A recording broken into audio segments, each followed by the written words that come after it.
Sa bawat ngiti, may nakatagong lungkot. Sa bawat kwento ng tagumpay, may mga laban na hindi nakikita. Wala siya talagang kwenta. Plastic! Malandi siya! Kadiri naman. Babae siya talaga. Para sa lahat. Wala siyang magandang kinabukasan. Wala na siyang pag-asa. Pangit talaga ng ugali niya. Eloise, congrats Ikaw yung high sa second quarter exam natin sa math. Ang galing mo. Uy, talaga? Salamat Hindi ko na-expect yun. Patayin mo kaya. Sobrang bata kong mag-review. Anyways, congrats Eloise. Oo nga eh. Tapos nung exam, hindi ako pinagkopya.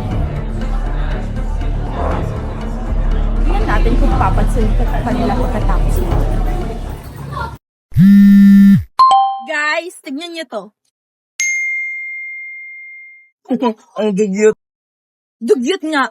Tsaka may narinig ako tungkol sa Cassie na yan. Spill the tea. Nilandi niya si Sir para makakuha ng mataas na marka. For real? For real. Nakakahiyang babae yan. Uy, huwag yun naman busitan ng ganyan si Eloise. Tao rin naman siya. At nasasaktan. Tsaka, di na yung nasabi mong nilandi niya si Sir. Amora, kilala mo at Cos at si Luis. Di niya gawin yon. Luis, you check the GC. Bakit? Anong meron? Pinag-usapan kanila.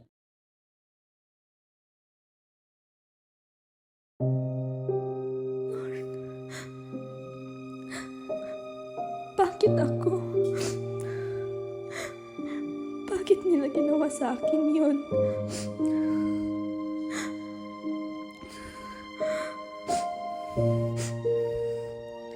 Akala ko, mga tunay ko silang kaibigan. Hindi pala. Sira na yung reputasyon ko.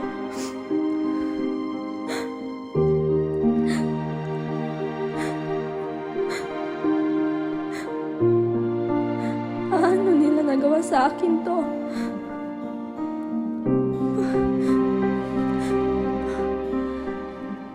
Paano?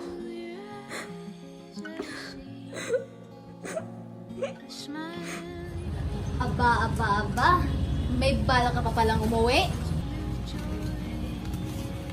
Saan ka ba galing, anak? Alalang-alala kami sa'yo. Diyan lang po sa tabi-tabi. Anong oras na Eloise? Ano bang ginagawa mo doon? Nagre-rebelde ka na ba? Ma, hindi mo alam kung ano ang pinagdadaanan ko. At ngayon tinatasan mo na ako ng boses? Anak! Nag-aalala ako sa'yo. Ilang araw ka nang nagkukulong sa kwarto. Hindi ka na pumapasok sa eskwela. At tuwing lalabas ka naman, bigla kang nawawala. Hindi namin alam kung nasaan ka. Kung okay ka ba. Kung ligtas ka ba. Nag-aalala lang ako sa'yo. Kami ng papa mo. Scarlett, anak, Huh? doon ka sa kwartong tulog. Sige po.